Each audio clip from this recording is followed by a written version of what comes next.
conquering your fear when it pertains to competition. Now, every good competitor, I don't care how good you are, how strong you are, if you're going up against a worthy foe, then you're going to have a sense of fear and be nervous and all of the rest of those butterflies you get in the midst of a competition. And even in other sports, if it's powerlifting, if it's boxing, if it's football, no matter what it is, before competition, I think having a sense of nervousness and fear is a healthy thing. What's unhealthy about it is when you allow that nervousness and you allow that fear to literally decapitate you or stop you or hinder you from accomplishing the task. And accomplishing the task does not necessarily mean winning, because I've seen where fear has stopped people from even competing. The fear of failure, the fear of defeat, and the fear of whoever the person is. The person may be a very strong individual. If it's boxing, he may have knocked out his last opponent. If it's arm wrestling, he may have ran through his last opponent, who is a very strong dude. No matter what it is or what sport it is, what we can't do, we can't allow fear to debilitate us, to stop us. We can't allow fear to stop us from showing up and giving our everything. And we can apply this to any life goal. We can apply this even to just attacking a work day. Wake up with your mindset that no matter what the job is at hand, even if I am nervous and afraid of what it is, I'm going to attack it, and I'm going to use this fear as fuel.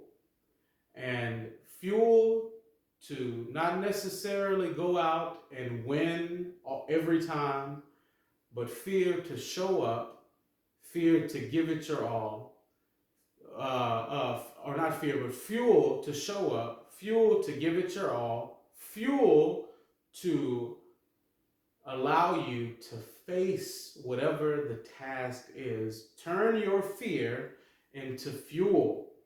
And this means taking matches, if you're an arm wrestler like I am, taking matches that it's not 100% clear if you're going to win or not. You have a possibility that this guy might smack you around.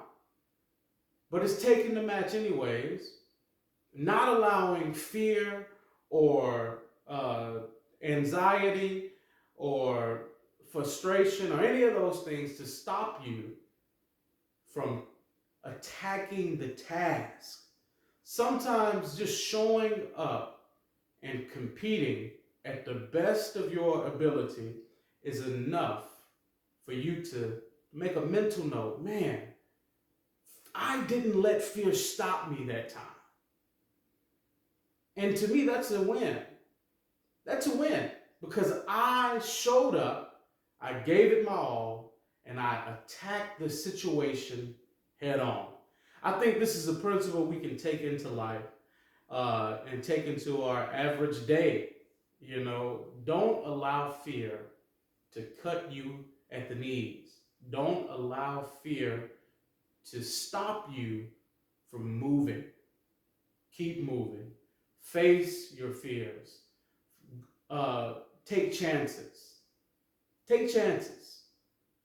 Go put your neck out there sometimes. And what you will see, win, lose, or draw, you will see, first of all, that you will gain the respect of others.